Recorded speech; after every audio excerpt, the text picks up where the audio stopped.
Okay, can I welcome you? Delighted to welcome you. Now, we're a Presbyterian church, but in the Anglican setup and in the Greek Orthodox setup, when it's Easter, the minister or priest or whatever will say Christ is risen, and the congregation respond by saying he is risen indeed. So let's see how ecumenical you are. Okay? Christ is risen. Indeed he is. Let's stand, please. We read from God's word. Jesus invites us when he said, I am the resurrection and the life. Whoever believes in me, though he die, yet shall he live. And everyone who lives and believes in me shall never die. Let's sing the great modern Eastern hymn, See What a Morning.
Please be seated.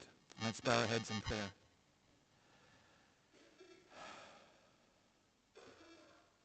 Lord, this is a great morning. A morning that we remember the greatest morning in the history of humanity, when the man, Christ Jesus, rose from the dead, thereby demonstrating that he is also the Son of God. We bless you that we are able to celebrate that. We thank you for the measure of health and strength you grant us, and even for the desire to be here. We pray for those of our brothers and sisters who are not able to be here. We pray especially for Andrew. We pray for Rachel and John Ward. We pray for Peter Newey. Oh Lord, we pray for Ian Stewart, and we remember Kim and Helen and others who may not be here because of illness. We ask your blessing upon all who visit with us today. We thank you for each one. May it be that they would experience your presence. And we come to you and we ask your forgiveness. We confess our sins. You see the word on the screen. Let's say these words together. Almighty and merciful God, we have erred and strayed from your ways like lost sheep. We have followed too much the devices and desires of our own hearts. We have offended against your holy laws. We have left undone those things which we ought to have done, and we have done those things which we ought not to have done. O Lord, have mercy upon us. Spare those who confess their faults. Restore those who are penitent, according to your promises declared to the world in Christ Jesus our Lord. And grant, O merciful God, for his sake, that we may live a holy, just, and humble life, to the glory of your holy name. Amen. And receive this assurance of pardon from Ephesians 1. Praise be to the God and Father of our Lord Jesus Christ, who has blessed us in the heavenly realms with every spiritual blessing in Christ. For he chose us in him before the creation of the world to be holy and blameless in his sight. Amen. Now we normally are reading through a book of the Bible systematically. Because it's Easter, we're going to do it a little bit different. We are going to have an Old Testament reading from the book of Ezekiel, and David Tomato will come and read Ezekiel 37, verses 1 to 14.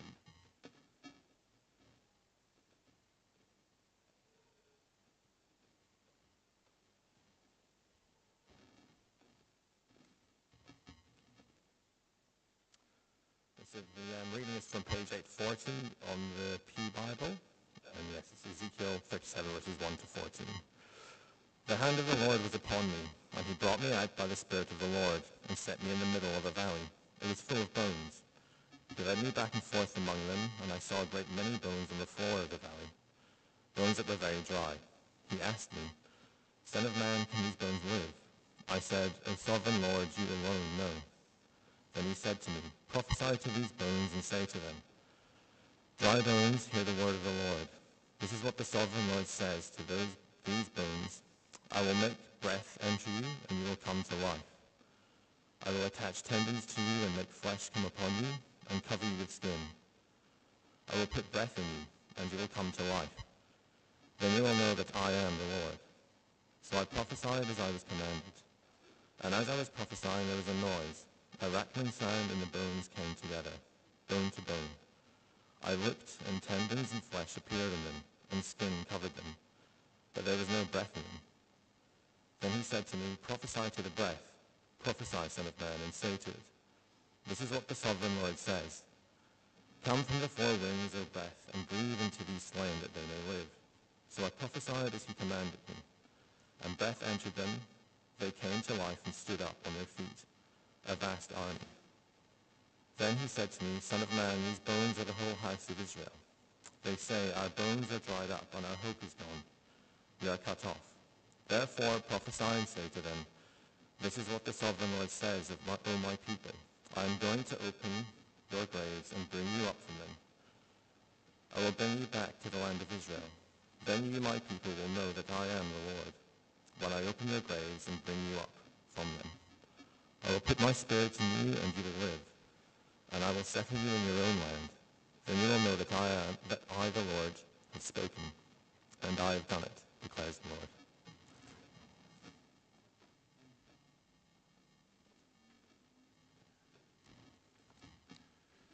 Okay, our country of the week. We always pray for one country, and I thought this week we would choose Greece because the Greeks really know how to celebrate Easter. And it's an amazing country. If you go there, I mean, I love it because of all the history and everything else. Population of 10.4 million, 131,957 square kilometers. This statistic amazed me, 93% Christian. That is the very broadest definition of Christian possible. What it means is that people belong to the Greek Orthodox Church. But when you're born Greek in Greece, you belong to the Greek Orthodox Church. And if you ever leave it, you're in big trouble. It's, so, but there are growing evangelical churches there. I've spoken in a couple of them. And, of course, there are a lot of Greeks here in Australia, 425,000.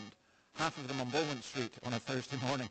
But I love it, actually. I love it. Forgive me saying this if you are Greek, but these men are very Greek. First of all, they're men. And they're all middle-aged to older, let's put it that way. And they sit. One of the cafes actually banned them because they sit all day. and don't actually eat all that much. You just drink coffee and argue with each other in Greek, and I love it. I love them. I went one time and discussed theology with them, and that was a most interesting conversation. So, and did you know that Melbourne is the third largest Greek city in the world, which is just another amazing thing. But pray for the Greek people, and especially the Greek people in our own city. It's funny, you speak to some of the older men, and they sound so Greek, and you say, how long have you been here? Oh, 50 years.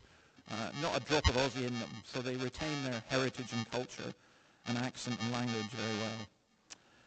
Let's pray for, and we've got, of course, the big two, actually, Greek Orthodox churches, one that way near us. Let's pray. Lord, we thank you for Greece. We thank you that when in your providence you said to Paul that he shouldn't go east, he should go west, that you sent him first to Greece. And we think of names in the Bible that are familiar to us: Thessalonica, Philippi, Corinth, Athens. And Lord, we know that your church grew and developed there, and then it has gone up and down in many years, and now the situation of the church in Greece is not great. And so we pray for your church there. And we thank you for the Greeks here. We thank you for the enrichment that they bring to the culture in so many ways. And we thank you for the Orthodox churches which remain Orthodox, and pray your blessing upon them. We ask, O Lord, that you would help us to love and care for and help our Greek brothers and sisters, for we ask it in your name. Amen. Amen. Okay. Noah, Esther, come on down. You know where to come by now.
Swum in the sea. Not really, because I like to go to a beach, but I don't go there a lot, so we don't like have a conversation. Okay, so you don't go in quite a lot. And going in the water, it can be quite scary, isn't it?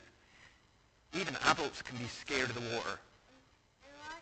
And like yesterday when we saw like the waves, they were pretty big. They were pretty big. In fact, I went down to the beach yesterday to go for a swim, and I couldn't even go in the swimming pool because the waves were crashing over the water. They were so big, and they're so strong, and they're so powerful. And it was like about that wide, maybe? Yeah, they were at least that. I think, well, yeah, there's no way I was going in anyway.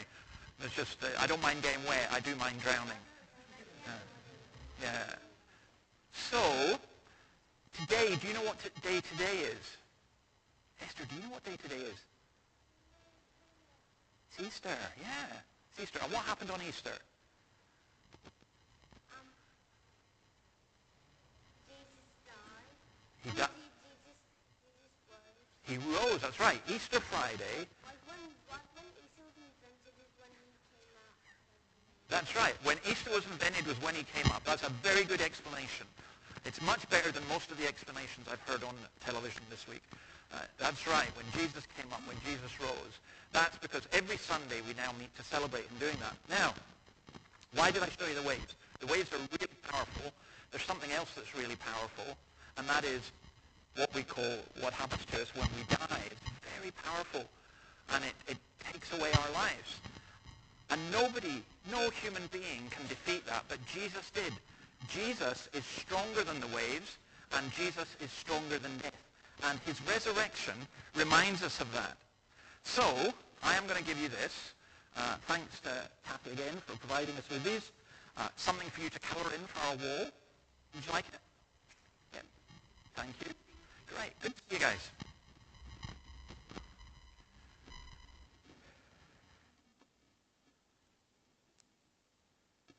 I was in a shop recently and they had an adult colouring in book, so if any of you want us to provide adult colouring in just to keep your attention, we can do that as well. Our New Testament reading is from the Gospel of Luke, and Kathy is going to read Luke 24, 1 to 35.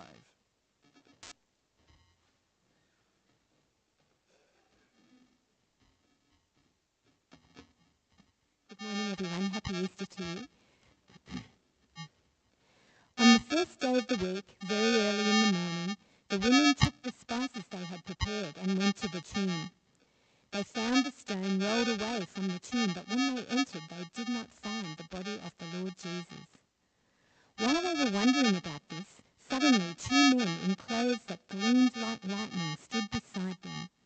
In their fright, the women bowed down with their faces to the ground. But the men said to them, "Why do you look for the living among the dead? He is not here. He is risen. Remember how he told you while he was still with you in Galilee. The Son of Man must be delivered into the hands of sinful men, be crucified, and on the third day be raised again." Then they remembered his words. When they came back from the tomb, they told all these things to the 11 and to all the others. It was Mary Magdalene, Joanna, Mary the mother of James, and the others with them who told this to the apostles.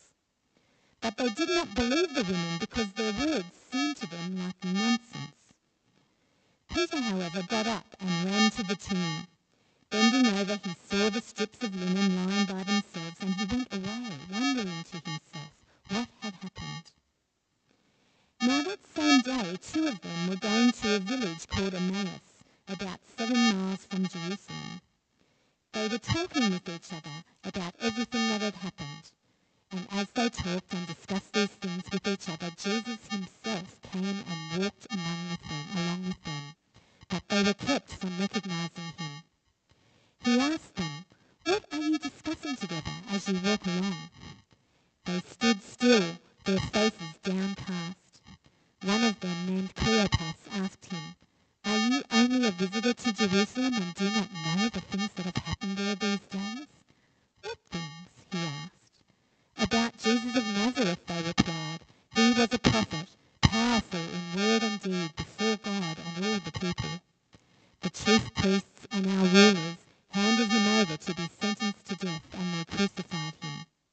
But we had hoped that he was the one who was going to redeem Israel. And what is more, it's the 3rd day since all this took place. In addition, some of our women amazed us. They went to the tomb early this morning, but didn't find his body. They came and told us that they had seen a vision of angels who said he was alive. Then some of our companions went to the tomb and found it just as the women had said, but him they did not see." He said to them, "How foolish you are, how slow of heart, to believe all that the prophets have spoken. Did not the Christ have to suffer these things and then enter his glory?" And beginning with Moses and all the prophets, he explained to them what was said in all the scriptures concerning himself. As they approached the village to which they were going, Jesus acted as if he was going farther, but they urged him strongly, "Stay with us, for it is nearly evening. The day is almost over." So he went in to stay with them. When he was at the table with them, he took bread, gave thanks, broke it, and began to give it to them. Then their eyes were opened, and they recognized him, and he disappeared from their sight. They asked each other, "Were not our hearts burning within us while he talked with us on the road and opened the scriptures to us?" They got up and returned at once to Jerusalem. There they found the 11 and those with them assembled together.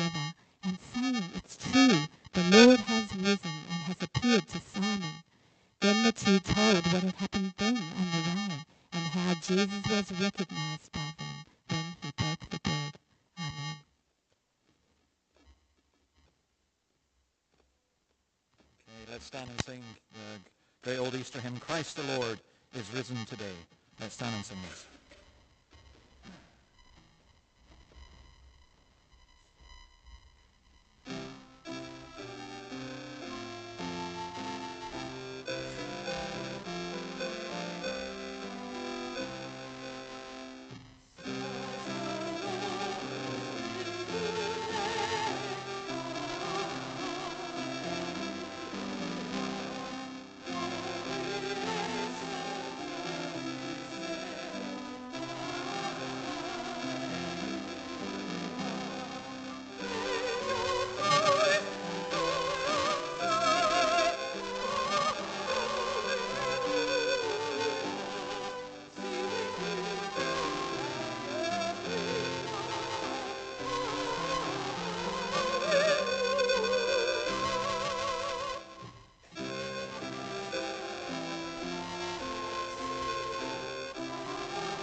Please have a seat.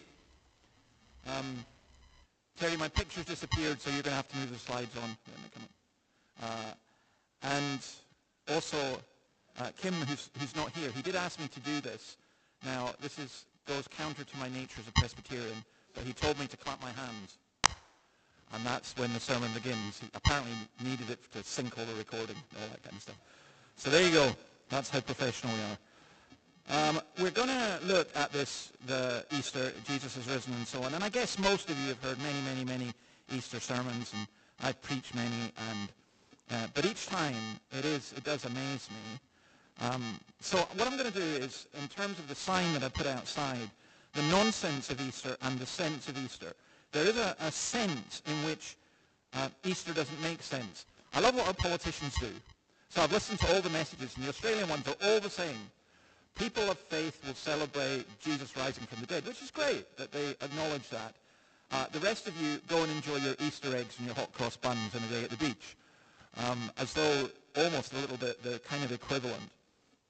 I kind of much prefer somebody who says, well, what's all this about Easter? It doesn't make sense to me. And I would say an honest skeptic or an honest atheist. Because when you look through this, we tend to think if we were there, we'd have been, hallelujah, Jesus' isn't that great. Whereas the reality is, I suspect we would have been more like what actually happened. So the women go to the tomb. They take the spices they've prepared. They find the stone rolled away from the tomb. And they couldn't find the body of Jesus. And they wonder.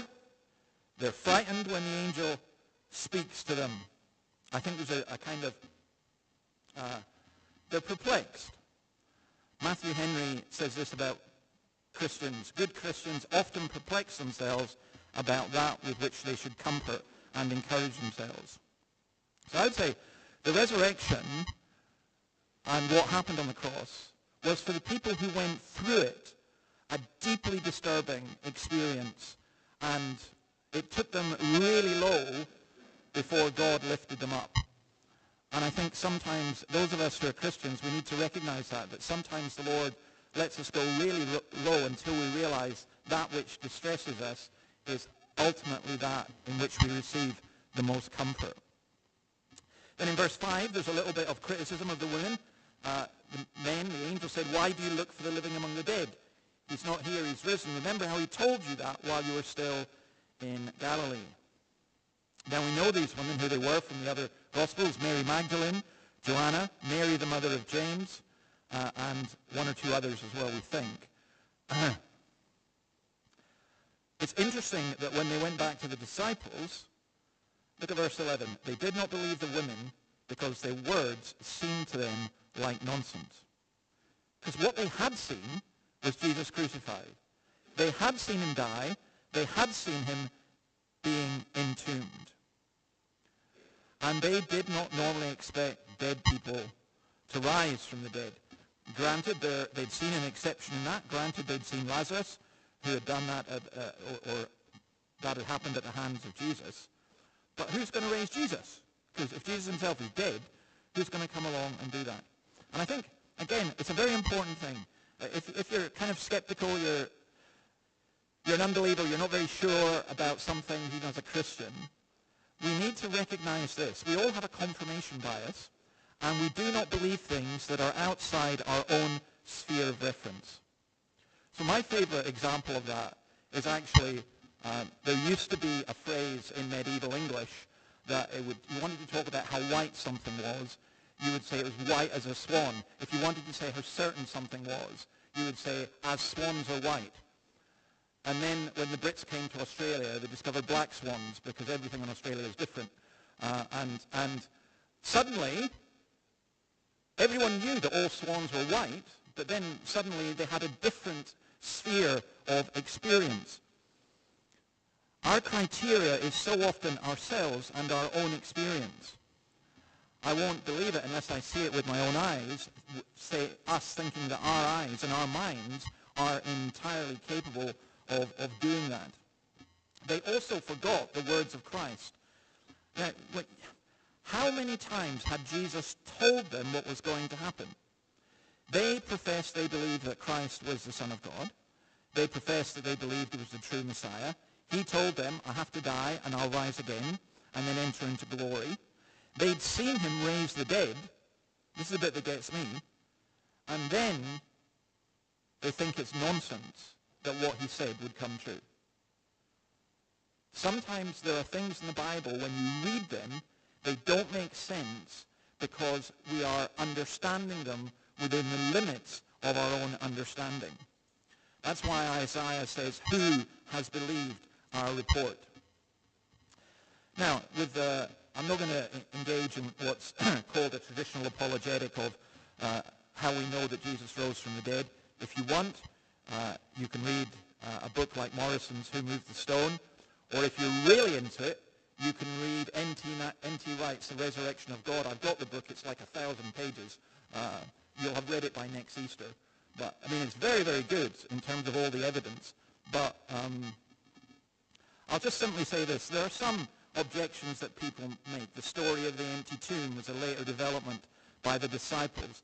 The various accounts of the empty tomb do not match up. The bones of Jesus are still in Palestine or in Israel. Well, I think the answer to these things is very simple. I mean, the Muslims teach that Jesus didn't die, and that there was a substitute. He didn't rise from the dead because he was never dead. By the way, just forgive me a simple aside. I thought it was pretty crass of King Charles for his Easter message to basically state Islam as being equivalent and the same. Because to Muslims, the notion of Easter is ridiculous. At least Muslims are consistent. It is ridiculous. The idea that there's a Son of God, the idea that God could die, and the idea that he was raised from the dead. All Muslims believe that that is blasphemy. So how do we deal with all of this? I think it's incredible that not only these named women, but many others got it wrong. There were many witnesses. I think what doesn't make sense in this story is that the disciples wrote this story, but they wrote a story which made them appear in such a bad light as being a bit stupid, a bit unbelieving, and not believing their own women. You know, this does not make the disciples look good. It's not the standard way that you would write autobiography or history. And also the various accounts, and this is why I wanted to mention this one. I'd not been a Christian very long when I noticed, reading through the Gospels, that all the accounts of the cross and resurrection differ. In fact, they differ so much that I went through a crisis of faith, because your faith has to be rational, it has to be reasonable. You don't believe nonsense. What appears like nonsense isn't actually nonsense, but if something is nonsense, you don't believe it. And an example I often use as well is if someone says, well, I believe that God can do anything. No, that's not true. God can't create a square circle. God cannot do that which is logically impossible, and he cannot do that which is immoral. God cannot lie, for example. So there are things that God cannot do because they're inconsistent with his nature or with the universe that he has created. But this one, it really, have you ever had this experience as a Christian that you believe it, but there are things that seem to be contrary or contradictory, and it makes you really, really struggle? And I did. And then I read a book. I'll never forget reading this book. I think you can still get it. It's called The Easter Enigma by John Wenham. And what he did was he put together all of the 4 stories. And I wasn't even convinced that the way he put them together was right. But what encouraged me more than anything else was that they could be put together. And so here's the point. You've got 4 different accounts of the same event. At times they may appear to be contrary, but they can be put together. It's a bit like watching a really complex detective thriller or whatever. I like the really complex ones. I'm not all that keen on things like 24, where Jack Bauer goes out every time and saves the world by killing lots of people and everyone betraying him. That's the story, and it's going to be the same for all 24 episodes of all 9 series. I like the more complex stuff that you're thinking, well, hang on a minute, that doesn't make sense. How does this fit with this? I'm not getting this. I do actually like those films and series that halfway through you're going, what is this all about? And that's what this is. You put it all together. It's when you get to the end and you see it all pieced together that it makes sense. And I think that's exactly what happens here. The biblical accounts are reliable and credible, especially when we take into account the humanity of the authors. In other words, they have different styles, they come from different backgrounds, but they are reporting on the same event inspired by the Spirit. So, what appears like nonsense isn't actually, and that's seen in the story of the 2 on the road to Emmaus. Now, I made a mistake a couple of weeks ago. I tried to preach through John 11, and when I got to 5 to 6, when we normally close, I was only halfway through it, so I had to cut my sermon. So this week, I decided to cut my sermon before we got to that stage. So we're going to do part 2 tonight, if I can encourage you to come tonight. There's nothing else to do anyway. It's Easter. So, but this, verse 27, the explanation of Easter. Standing by the cross of Jesus were his mother and his mother's sister, Mary, the wife of Clopas, and Mary Magdalene. Now, that is such an interesting detail. Why does the Bible give you that detail? Who is Mary, the wife of Clopas? We never hear of her again, except we do. This is almost certainly her and her husband, Clopas. who are the two disciples on the road to Emmaus. There's lots of reasons for thinking that, but I think it makes a whole lot of sense. So, in effect, two people who are at the cross are walking to a village called Emmaus, that's 7 miles from Jerusalem. They're talking about everything that happened, and Jesus comes up, and they were kept from recognizing him. It wasn't that he was unrecognizable, but they were kept from recognizing him. Now, I think there are two reasons. One is a supernatural reason. I think it was deliberate. In that sense, God worked to blind them almost. But I think another reason is this. When you don't expect to see someone, you don't see them. When you do expect to see them, you do see them. I don't know how many times I've come to church and I've gone away, and one of you who's very regular here, and maybe someone will say, was so-and-so in church? And I'll go, oh yeah, they were. Well, no, they weren't. But I expected to see them, and so in my head, I did see them. And what's happening here is that these two, Jesus comes beside them, and he asks, what are you discussing as you walk along? And their faces were downcast. And they're a bit incredulous, maybe a bit rude to meet him. Are you the only one visiting Jerusalem that hasn't heard what's been going on? What things? About Jesus of Nazareth, prophet, powerful in word and deed before God and all the people. And he was killed. But, in addition, some of our women amazed us. They went to the tomb early this morning, didn't find his body. They came out and told us they'd seen a vision of angels who said he was alive. Then some of our companions went to the tomb and found it just as the woman had said, but they did not see Jesus. So they're talking about these things. Now you'll notice they're downcast, they're depressed, they're discouraged, but they talked. It's good. It's good to talk when you're like that. It's good to talk when you have doubts. I would hate to be in a church where the minute someone expressed a doubt, they were shot down. That's not the way it should be, because in our heart of hearts, surely all of us have to admit there are times when we've really questioned and really doubted. And that's why we do need to discuss amongst one another and examine what the Scripture says. In fact, I would even put it this way. I might do this. I'd put a sign outside saying, doubters welcome. Now, it depends if they're open-minded doubters or closed-minded doubters. In other words, if they're the kind of doubters who are so confident about themselves and their doubts that they don't doubt that, but they doubt everything else, well, you're probably not welcome because you won't get anywhere. But if you doubt to the extent that you're willing to question and understand, yes, doubters are very, very welcome. In fact, I would say particularly Christians who have been struggling with some aspects of their faith and have never got anywhere, I want you to come and to hear what God has to say, and may God, in his mercy, give you the answers that you're looking for. But Jesus says to these two, how foolish you are and how slow to believe all the prophets have spoken. So you see what they've done. I think this is incredible. They said, he's powerful in word and deed. He's a prophet. He was crucified. It's the third day this has taken place. They told us they'd seen him alive. Others have gone. There's an empty tomb. They would have known what Jesus said about rising from the dead, but to them that was so impossible. It was precluded from being a solution to what had happened. We talk about Easter being foolishness. You know what the ultimate foolishness is? It's not to believe that Jesus rose from the dead. That's the ultimate foolishness. You notice also how essential the Old Testament is to understanding the cross. Beginning with Moses and all the prophets, he explained to them what was said in all the scriptures concerning himself.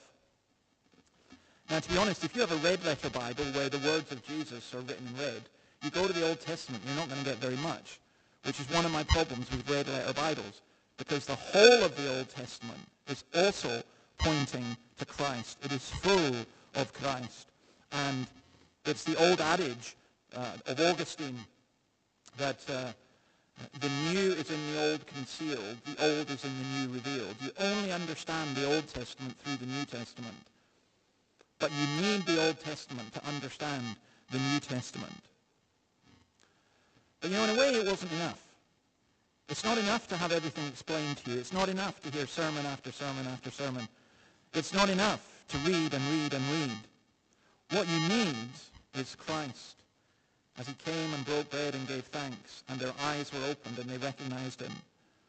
We need Christ to open our eyes. The bread being broken would remind them of the miracles of the feeding. They would remind them of the Last Supper. And then they had this incredible experience. They saw him, they recognized him, and instead of Jesus hanging around and talking to them, he disappeared. Which, if I was them, I'd have been pretty annoyed. There we were, really depressed, really down, and all this stuff. We've talked about it. He opened our eyes. We saw him. We know he's risen. And he's gone. Why couldn't he stay? But instead, they were filled with joy. Look at verse 32. They asked each other, were not our hearts burning within us while he talked us on the road and opened the scriptures to us? When I try to teach God's word to you here and also at 5 o'clock or whenever, you've no idea how hard I find that to do, because I know it's an impossible task. And it's not because you're stupid, and it's not because you're particularly immoral, and it's not because I'm an idiot or anything like that. It's just simply this: unless people's hearts are opened, you're not going to accept it. You're going to get diverted from it. I see this happening so many times. Someone comes to church, they begin to get interested, and then all of a sudden, there's lots of other things that turn up at the time church is. The devil seeks to divert people away. And then we get diverted in our minds, or we get diverted because of our circumstances, or something happens to us. And to be honest, sometimes we listen and we're intrigued because it's relatively interesting, more interesting than we thought. And then we hear it again and again and again and again, and we get fed up, and we get bored, and nothing happens. But sometimes you feel it in yourself, sometimes I can see it in you, that there's a time when your heart burns within you. You know this is true. You know that God is speaking. You know it. And to see that happen and to feel that happen is one of the most wonderful things. It is true, they said in verse 34, the Lord has risen and has appeared to Simon Peter. So the disciples now had three testimonies. They had the women, they had Peter, and they had Cleopas and probably his wife, Mary. Now we'll look at verses 36 onward, but you'll see there that there is the presence of Christ. Again, we'll look at that this evening. And you'll see also in verse 45 how he opens their minds so they could understand the scriptures. That's the point of this book. It's not a book of stories. It's not a book of morals. It's a book that reveals to us Jesus Christ. And if you come away from church not having seen Christ, I failed, maybe you failed, maybe we have to ask God to have mercy upon us and show us Christ, and that's what we need to appeal for. And then the last thing to simply say is it's true. Verse 34, it is true. Easter is not nonsense. Easter actually makes sense, but it is true. I remember Richard Dawkins making the argument in his book, The God Delusion, and not just in The God Delusion, but elsewhere, talking about Easter being absolute nonsense. And I remember when I read The God Delusion, that he was trying to explain the fine-tuning of the universe, how the universe is exactly as it should be, and the chance of that being is 1 in a billion, more, the number of zeros in that number are more than there are atoms in the whole universe. And he tries to explain it away, and he tries to explain it because he knows that to recognize that there is order and creation, there must be a creator. And he talks about the multiverse, and he actually wrote this. When I first read it, I burst out laughing because I thought he was joking, but he wasn't. Remember, this is an intelligent man who's mocking Christianity for saying that an almighty God could raise his son from the dead. That doesn't appear to me to be at all illogical if there is an almighty God. But Dawkins went on to say there are universes that exist for every possibility on earth. Almost an infinite number of universes, not universities. And then he said this: in one of them you are already dead, and in another you have a green moustache. And I immediately thought, what, the women too? And then I wrote a little article saying there's a universe in which Scotland win the World Cup. There's a universe in which Richard Dawkins is Pope. And according to the theory, that's true. There's a universe in which I'm Brad Pitt, and all these things. And of course you laugh because it's nonsensical. But here's a professor going, this is the explanation, but raising Jesus from the dead, that's laughable. And a similar incident was John Lennox when he was debating Christopher Hitchens. We spoke with John before, and we prepped him a little bit. I was involved in that a little bit. I had the privilege of sharing in that. I remember saying to John, no matter what the subject is, at some point just casually drop in that Jesus rose from the dead and see what happens. And he did. And Christopher Hitchens was asked to reply, and Hitchens stood up and said, I won't need 5 minutes to reply to someone who believes in God raising someone from the dead. I thought, wow, there are none so blind as those that will not see. And Almighty God can do that. Of course he can. And that's what he did. It's true. In verse 17, why they stood still, their faces downcast. Why were their faces downcast? Because they'd missed the joy of Easter, because they'd failed to pay attention to and believe the Word of God in its entirety. That's why you do not know what you are missing if you do not study the Word of God and listen to the Word of God. He had risen. In the words of Paul, he was declared with power to be the Son of God by his resurrection from the dead. And here for me is where the most practical application comes. The waves did scare me. I wasn't joking with Noah and Esther. I was desperate to go for a swim. But I thought, no, I once did it at Dudley Beach. I was told you're not supposed to. I'm now confessing in front of my wife. But I was once walking down and I thought, it's such a lovely morning. The water looks so inviting. I'll go in. And in my head was, don't do it. You're not allowed to go swimming in Dudley Beach. You have to go to Redhead. There's no flags. There's no lifeguards and all that stuff. So please don't do it. Because I went in and I thought, no, this is fine. And then I got hit by a wave and an undercurrent. And I got out and I was, you idiot, what'd you do that for? Why didn't you listen? They were so powerful. The Bible talks about the waves overwhelming us. The Bible talks about the power and sting of death. And its power is phenomenal. Its power is absolutely overwhelming. We cannot and we will never conquer it, except Jesus did. That's what Easter's about. That power has been taken away. There are those today who will smile at the somewhat naive, simplistic faith, they think, of those who believe that Jesus is alive, despite the fact that it's not naive, nor is it simplistic, and it's an incredibly complex thing in one sense to really believe and get hold of.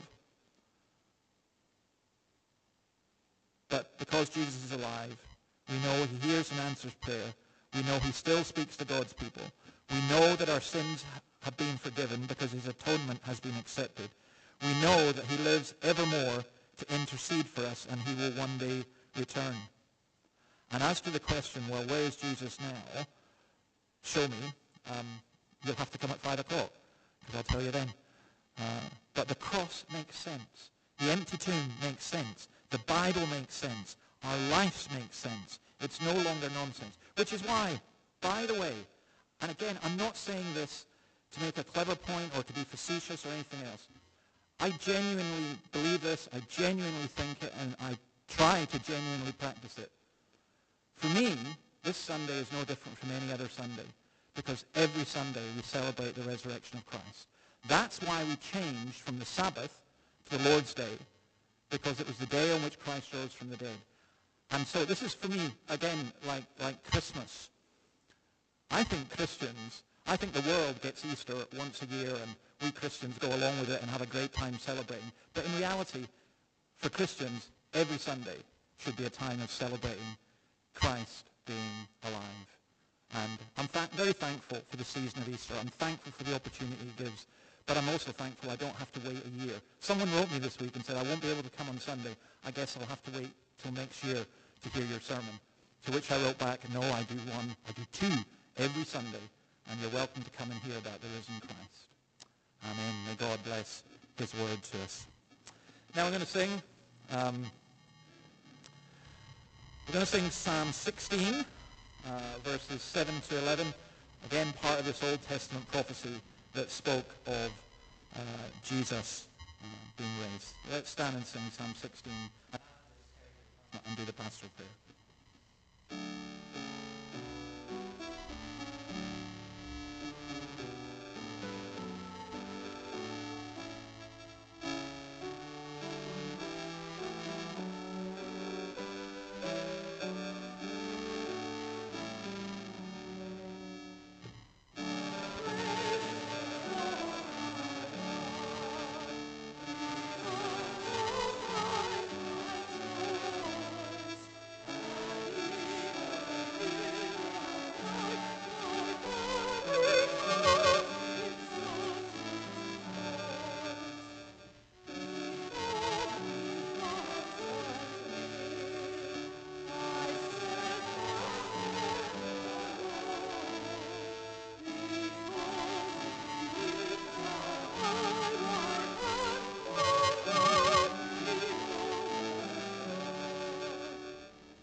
Let's pray to our God in this Easter season. Dear gracious Father, thank you for this Easter season where we can reflect on the triumphant victory of Jesus over death, promising us eternal life.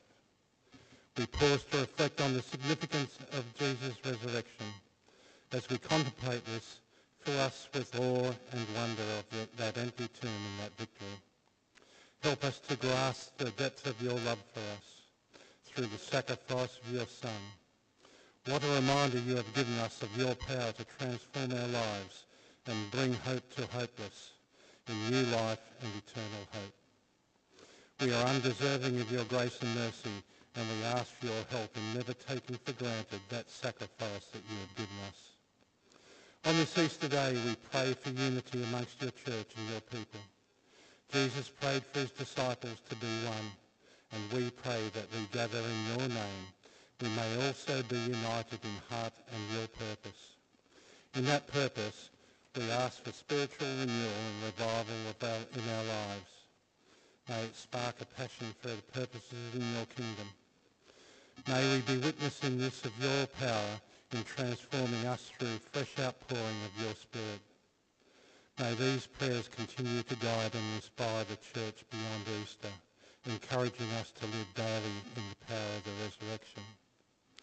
Heavenly Father, we thank you for the abundant blessings you have bestowed upon us and here in your church in Hamilton. We receive them with grateful hearts, and we pray that you shine upon us and give us peace. Father, just as we seek your blessing, we are also seeking to share the Easter message. In our outreach, we see the anger, the division and fear around us. Jesus' parting words after the resurrection tells us of proclaiming the good news and that he will always be with us. Grant us the courage to extend your grace to share what the world is hungry for and what you, and only you, can provide in truly fulfilling Christ alone. We raise before you those who are doing it tough at this time of the year, whether it is physical, emotional or spiritual pain, and embrace them. We are grateful to you that our brothers and sisters are able and willing and ready to help those who have needs. We thank you for their care and their provision. We thank you for their prayers, and the hope of Easter eases their distress.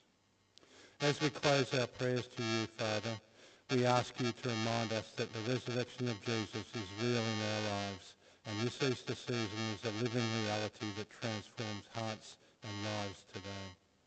Renew and strengthen people's faith and empower us to walk in the victory that Christ has won. May the joy of Easter fill our hearts, and we pray that we carry this forward in the light of Christ throughout the year, bringing glory to you. Amen.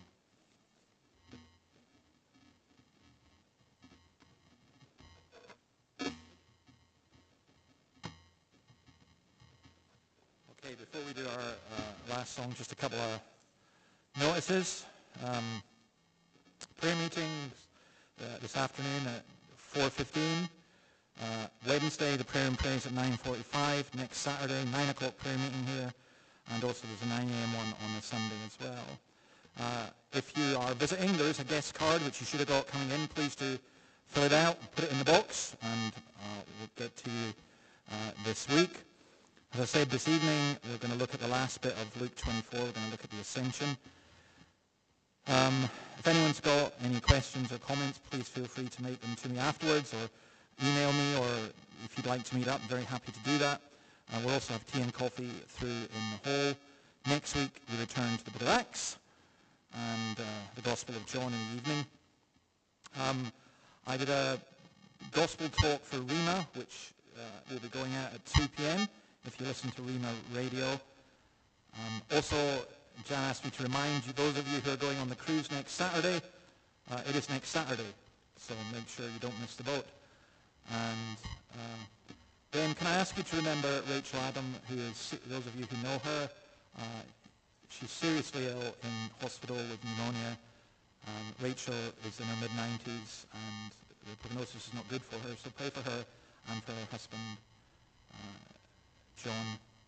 And then let me confess that when one of you says to me, I'd like to talk to you, my heart drops, and I think, oh no, what have I done? Just reminds me of my mother, you know, come here, I want to talk to you. And Bill and Ev asked me, can we talk to you? And I thought, oh no, what is this? And they sat with me, and it was the very opposite of bad news. They've got engaged, so congratulations to them. So, yeah.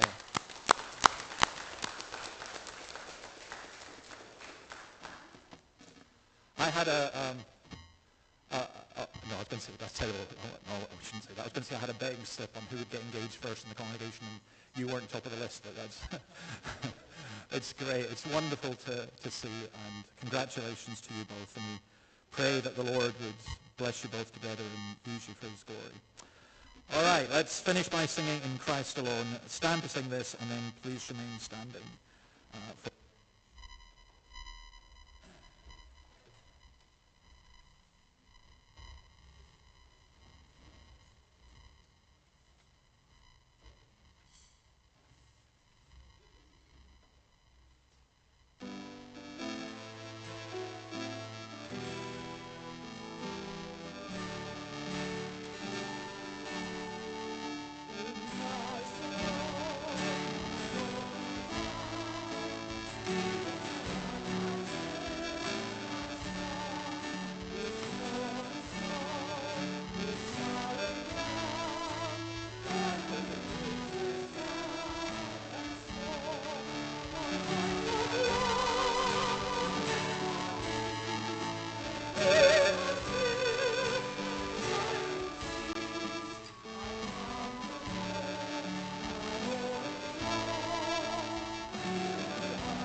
And now may the God of peace, who through the blood of the eternal covenant brought back from the dead our Lord Jesus, that great shepherd of the sheep, equip you with everything good for doing his will.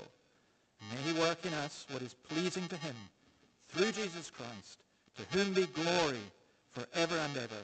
Amen. Amen. Please feel free to go through the hall, or I'll meet at the door on the way out.